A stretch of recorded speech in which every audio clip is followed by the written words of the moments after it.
So we started working on the secant method and we talked about the algorithm and how it works. And we also, I think that's as far as we got, is the actual algorithm. So we want to talk about the rate of convergence for the secant method. So let's do the rate of convergence.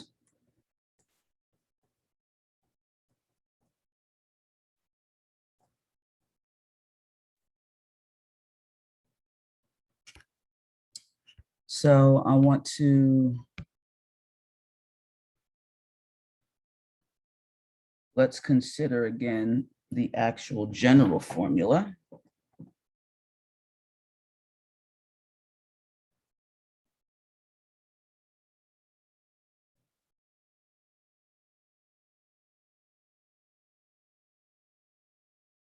So that was that xn plus 1 is equal to xn.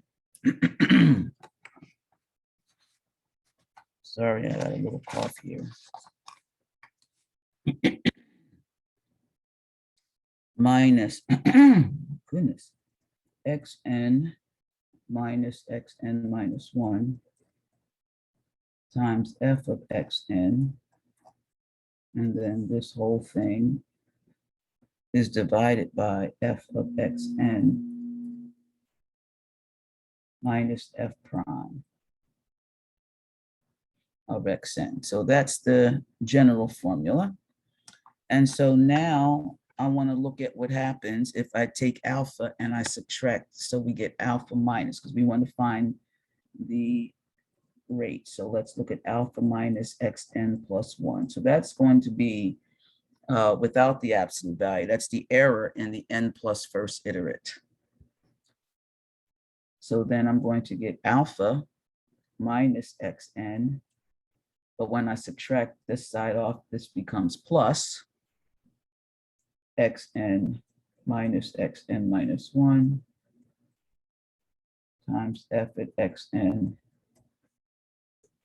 divided by f of xn minus, oh, that should not be f prime. That was a typo. That should be f of xn minus 1.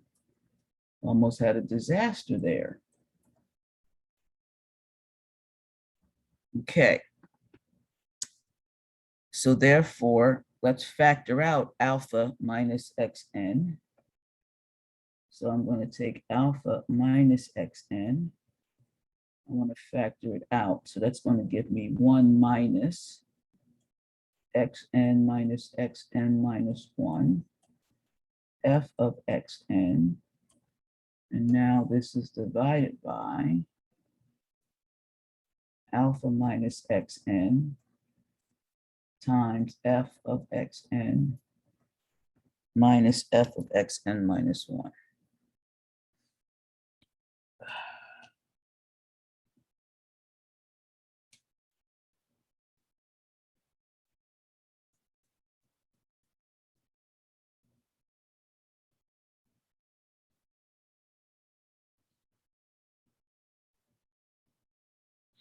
Okay, so we're going to look at what we call Newton divided differences. Okay, so let's define what we call a first order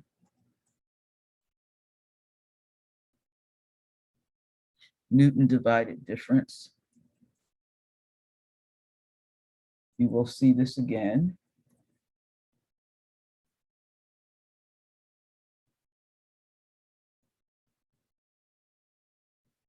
And we're going to write it as f bracket of xn and alpha. So this is simply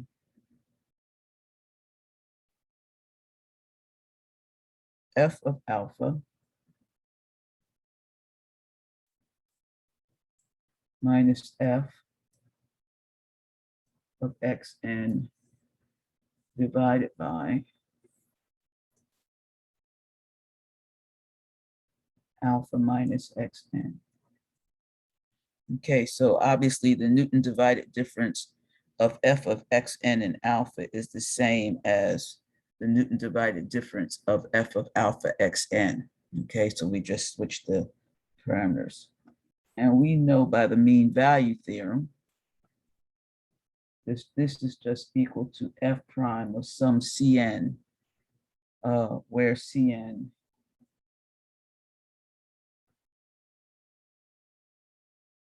is between xn and alpha.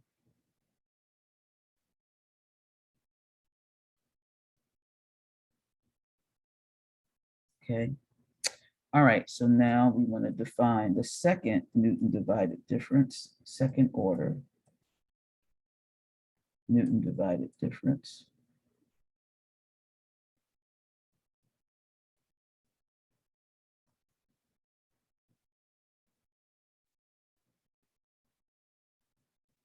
So this is simply just taking two other Newton divided differences. Okay, so we're going to have f of xn minus 1, xn and alpha is going to be the Newton divided difference of xn and alpha. Whoop, that should be a comma.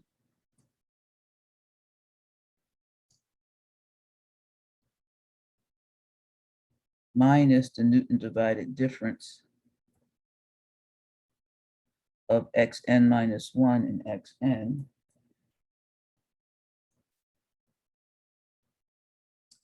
And we're going to divide by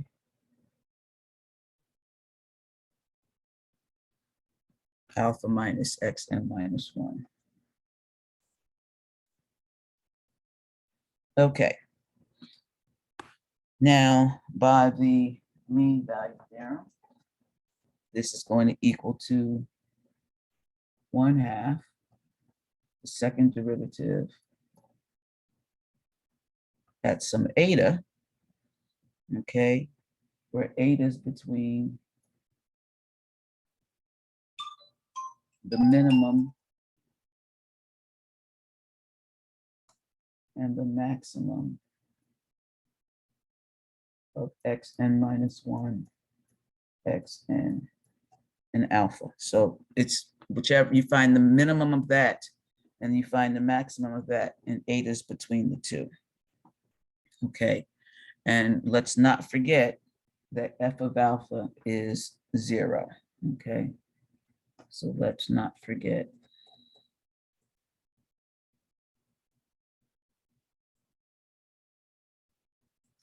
that f of alpha is 0. Okay, so now I'm going to rewrite this formula that I have up here in terms of the Newton divided differences. So I'm going to get alpha minus xn plus 1. That's what we have above. If we multiply by alpha minus xn and alpha minus xn minus 1,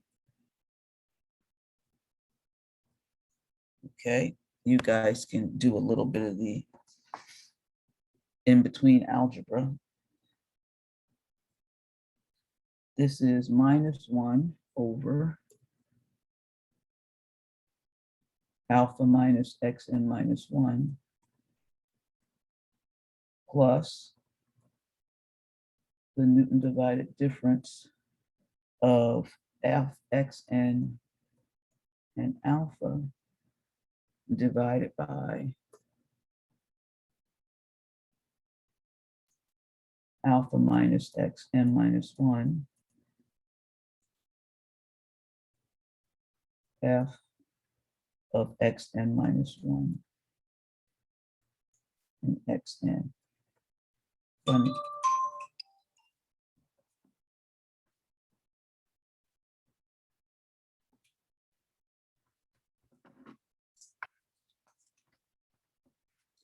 Okay, so let's keep simplifying this thing. So now we get This is, I'm going to take the negative out, okay, and do some multiplication. So I get negative alpha minus xn, alpha minus xn minus 1. So if I take a negative out, that first term should become positive, but I'm actually going to do some cross multiplying.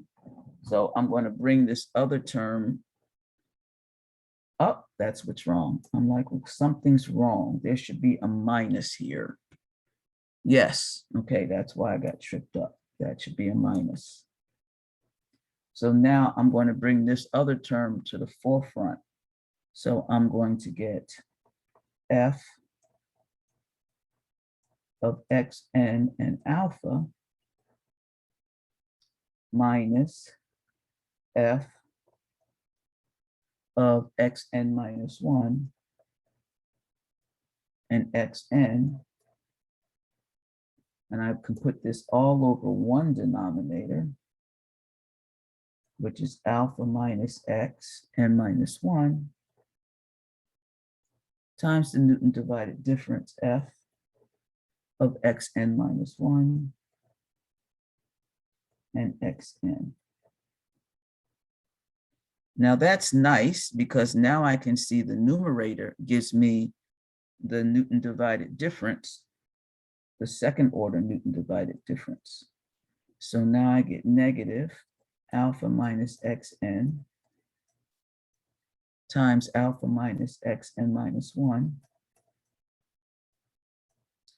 And then I'm going to get the Newton divided difference of xn minus 1, xn, and alpha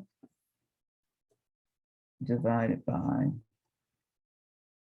the other Newton divided difference of xn minus 1 and xn. Now, we already gave an approximation for that. Okay. So we're going to get that this is equal to negative alpha minus xn times alpha minus xn minus 1. The numerator we said was equal to 1/2 f double prime at some c eta, and then the denominator we said was some f prime at c. I'm going to go back and take the n off of my c. It doesn't need to be cn for this problem. I just want it to be c. Okay. Alrighty, but on the left-hand side, we had alpha minus xn plus 1. All right, so if I plow through with absolute values, I get the absolute value of alpha minus xn plus 1 is the absolute value of alpha minus xn, and the absolute value of alpha minus xn minus 1. And this is some number m, okay, where m clearly maximizes f prime and minimizes maximizes the numerator f double prime, minimizes f prime. So we're going to get the max. So this is the max of all x in the entire interval that we're looking at of the absolute value of f double prime at x. Then it makes it as big as possible. And we're going to divide that by 2 times the minimum as x an interval. Of course, when you divide by the smallest number, it makes it the biggest. So we're trying to find the biggest bound. So now we know what m is. But this on the left-hand side is just en plus 1. And then, well, this is the absolute value of en plus 1. This is the absolute value of en times the absolute value of En minus 1. Okay, so we have this. All right, so here's a theorem because we want to try to get an idea of what's happening. So we're going to assume, so far up, I forgot my M. M is very important. Okay, and this is actually less than or equal to when I plow through with absolute values. Okay, so let's assume F prime, and F double prime are continuous for all X in I.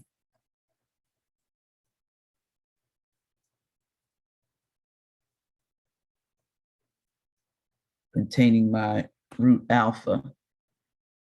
And if you recall, we have to make sure this will never work if F prime of alpha is actually equal to 0. So it cannot happen. Then F, if X naught and X1 are sufficiently close to alpha.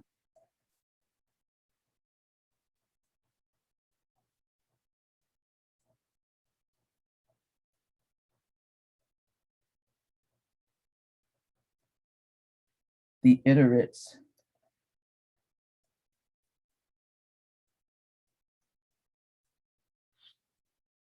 Xn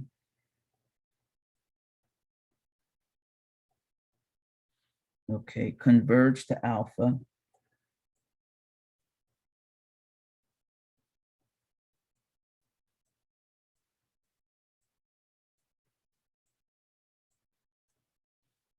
with order P equal to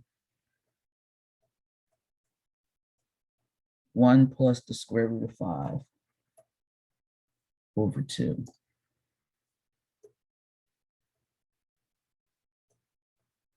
And so this is somewhere around 1.62. Okay. So if you remember, the bisection method had linear convergence, and the Newton's method, what was the convergence on Newton's method? Do you remember?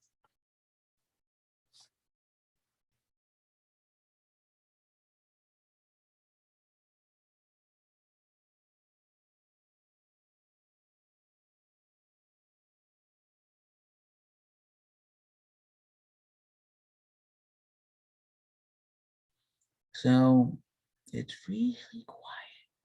So the convergence for Newton's method was quadratic. It was a P equals 2. Okay, so we had P equal to 2. So recall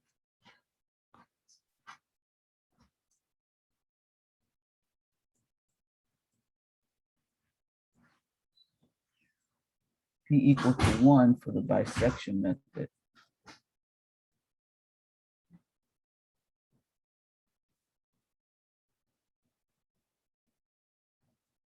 P equal to 2 for Newton's method.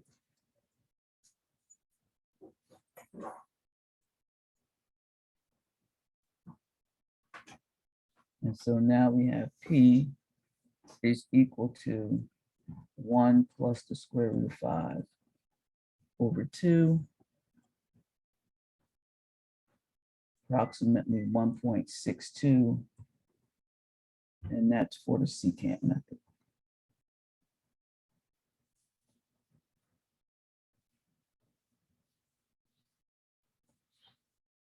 Okay, so there is a proof of this.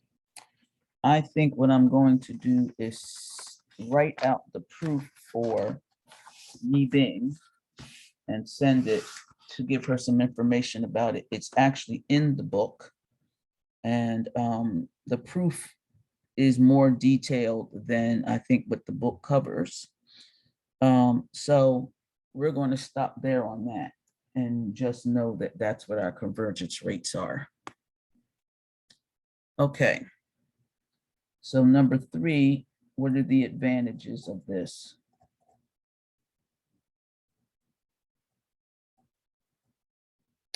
Well, it's efficient and easy to use.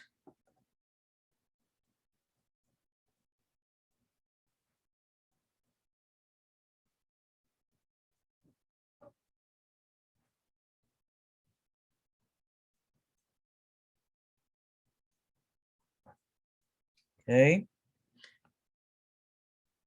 B, we don't have to use, we don't require f prime of x.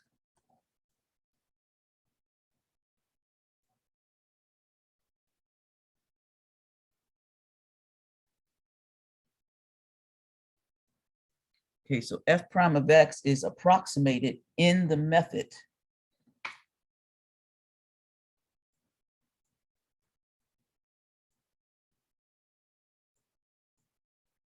By f of xn minus f of xn minus 1 all over xn minus xn minus 1. Okay, so that's actually upside down because it's 1 over f prime. So that's actually approximated in the method. Okay, and let's look at the disadvantages. There's one minor one.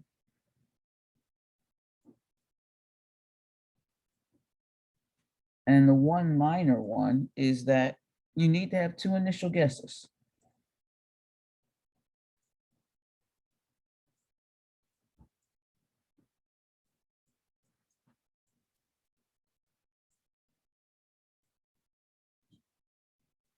And it's not quite as fast as Newton's method. All right, just a tad bit slower on the convergence than Newton's method.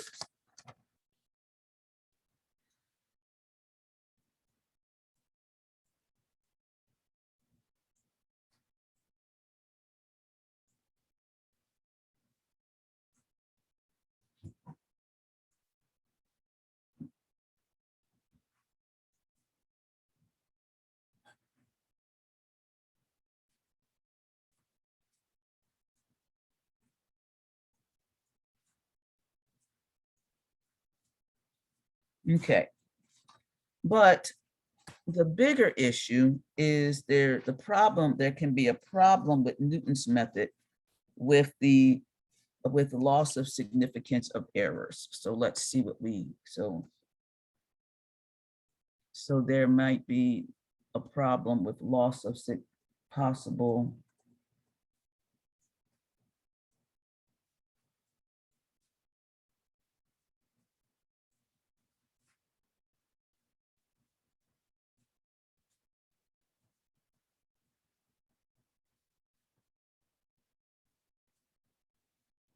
Okay, so where might I see that?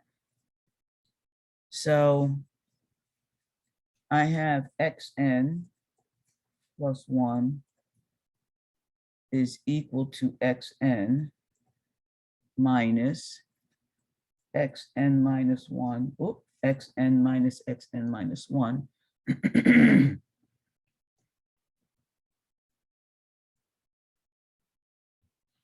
And then this is f of xn divided by f of xn minus f of xn minus 1. I guess you see the derivative. Okay, and so you can have a problem if xn minus 1, xn minus xn minus 1, and f of xn minus f of xn minus 1 are extremely close to each other in terms of 0. You may lose some significance in your problem. Okay, so here's another issue to just make it clear. If I write this as xn minus f at xn, again, here's where we're approximating the derivative. We have f at xn minus f at xn minus 1. And that little thing is over xn minus xn minus 1. Okay, so this is the part that's approximating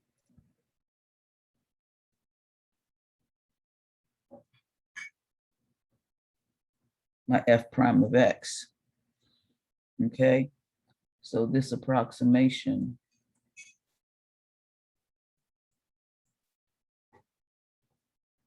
becomes less accurate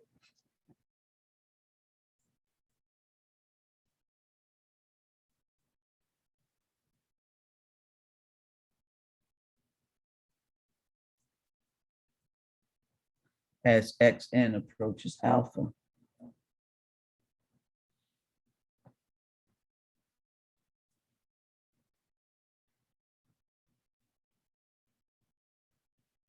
And can cause xn plus 1 to go away from the root.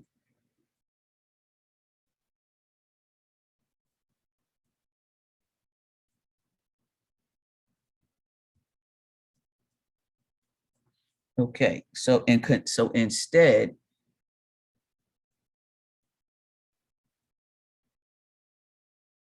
you're having trouble, you can modify the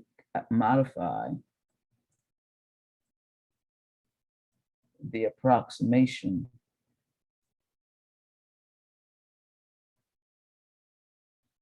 for f prime to be f of x plus h minus f of x all over h. Okay, and you let h equal the square root of delta times xn, and delta is the computer's unit round.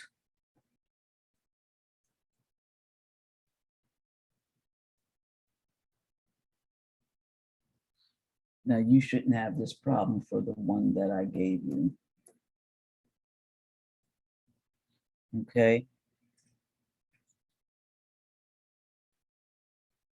So delta is beta to minus t plus 1 chopped. And it's 1/2 beta to the minus t plus 1 when it's rounded.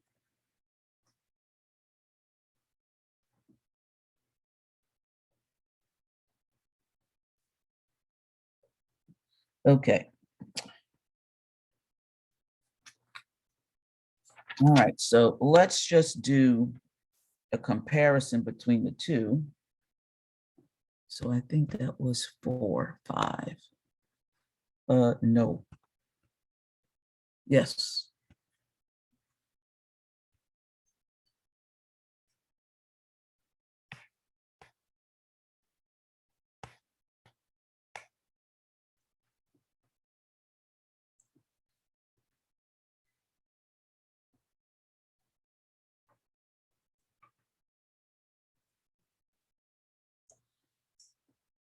So let's do a comparison between Newton's method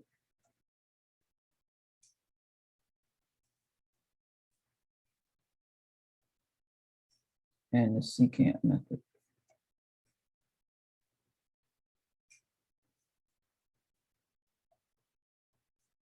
Okay, so first, if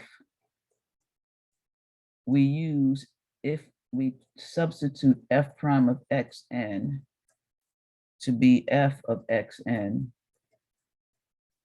minus f of xn minus 1 divided by xn minus xn minus 1. So if that substitution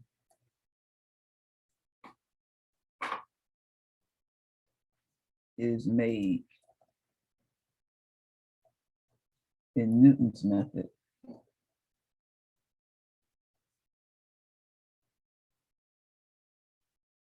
Then you just arrive at the secant method.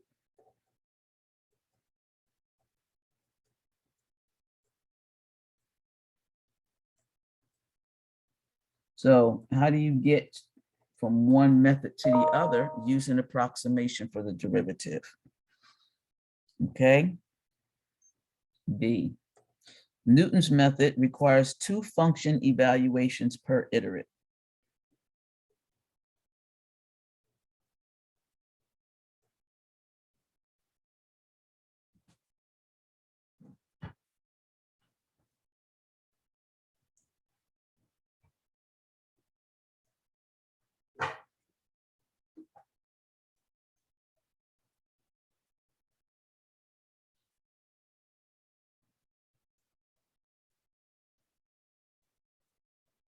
Okay, you have to evaluate f of xn,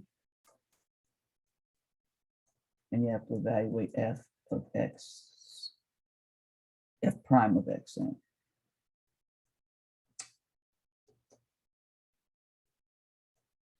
All right. Secant method requires only 1 function evaluation.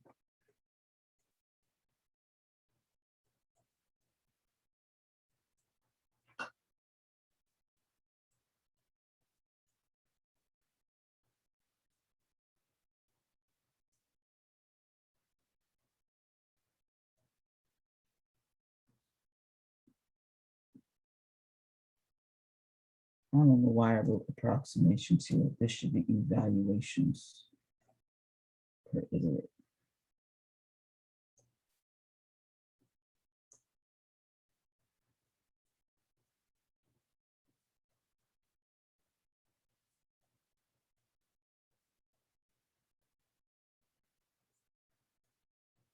So that was namely f of xn and f prime of xn.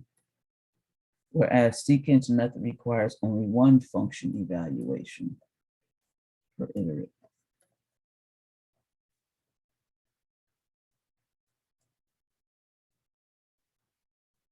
And that's mainly f of xn. Because at this iterate, I already know what f of xn minus 1 is. So I don't have to evaluate that. And I don't need to evaluate f prime. So the only thing I have to find is f of xn. Okay. C, Newton's method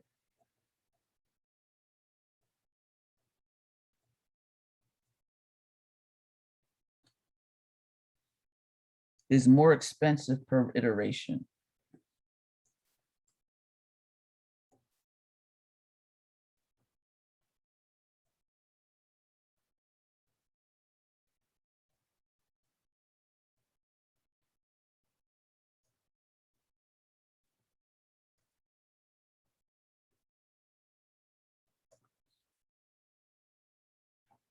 But it converges more rapidly.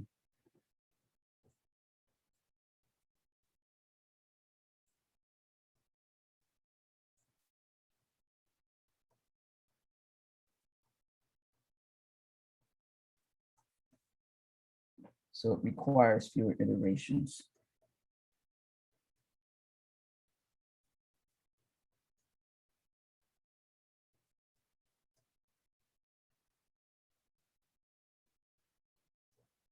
Okay.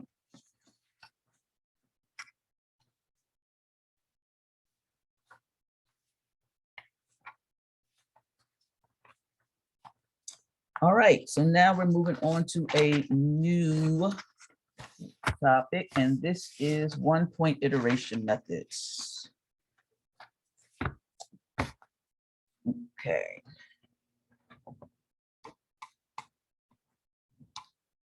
So this is D.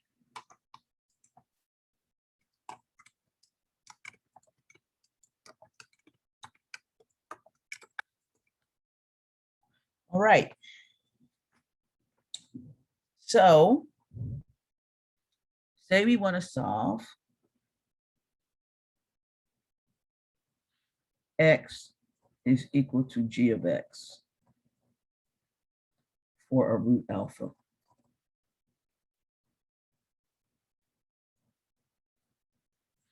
All right. So, all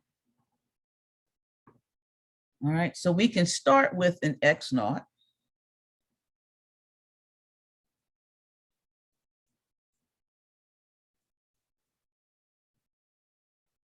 Which will be our initial guess.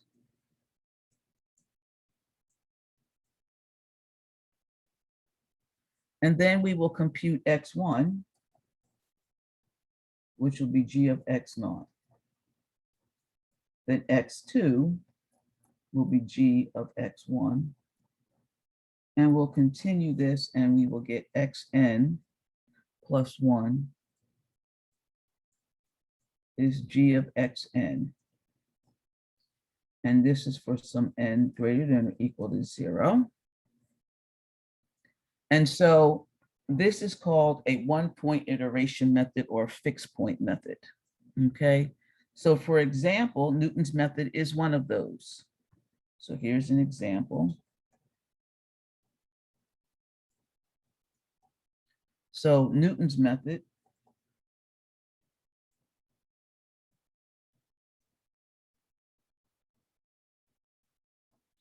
all right, so we have Xn plus 1, and our G of Xn is simply Xn minus f at Xn divided by f prime of Xn.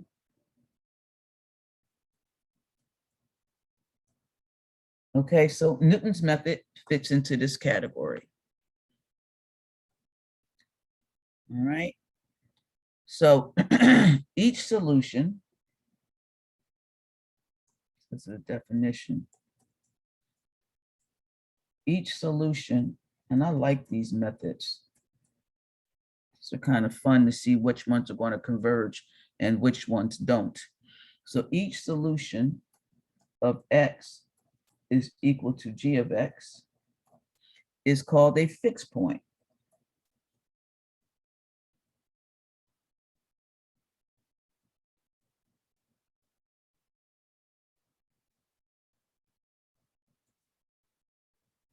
Of G.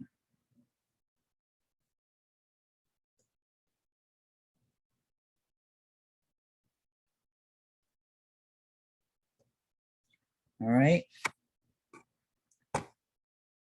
So now we usually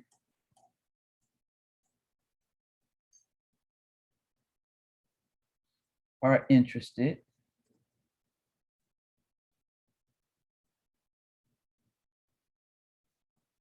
in solving f of X is equal to 0. So we just reformulate it.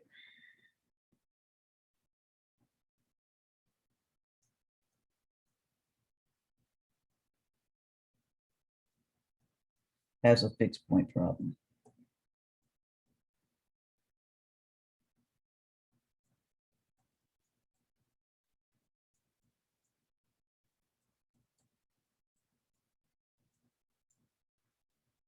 Okay, so you should be asking yourself, well, how do I do the reformulation and how do I know which reformulations work?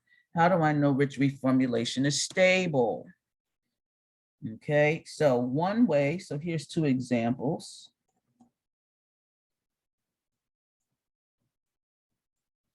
So the first one is the goal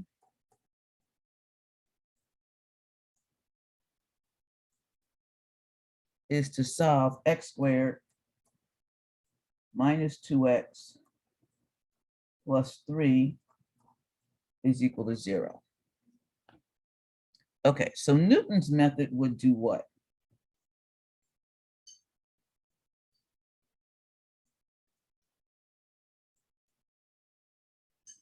It would take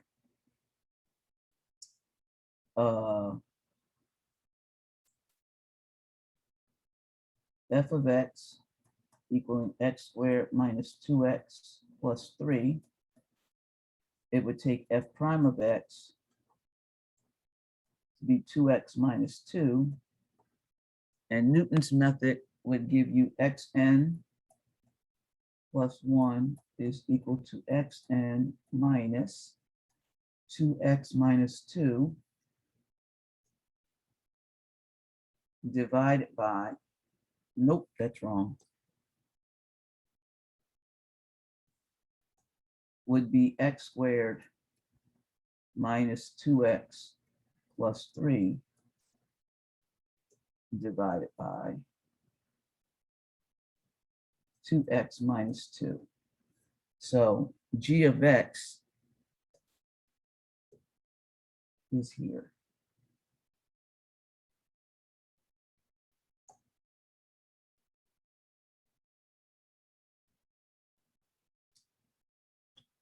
But that's not the only way we could do it.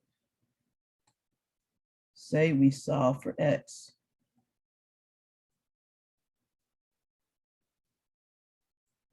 And we get x is equal to x squared plus 3 divided by 2. And now this will be xn, xn.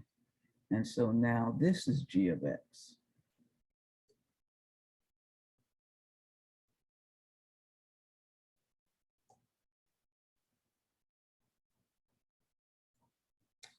And then the last example I'm going to give today is the goal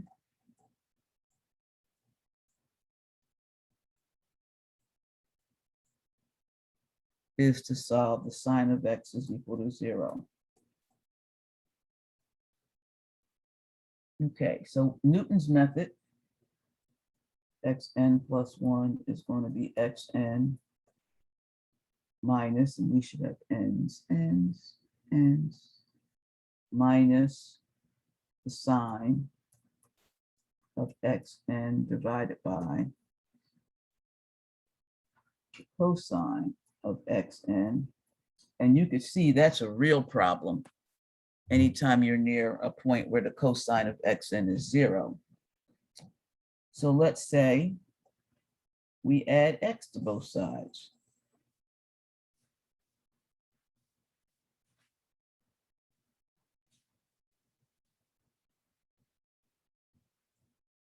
And now we get xn, we get x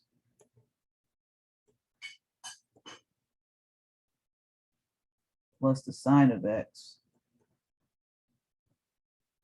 is equal to x. And so now we're going to use xn plus 1 going to equal xn plus the sine of xn. And so now we have a new g.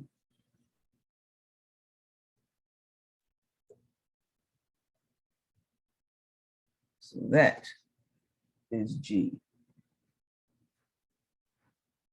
of xn. So we're going to pick up here on Tuesday. Okay. All right. So I am in need of going today. Okay. Thank you.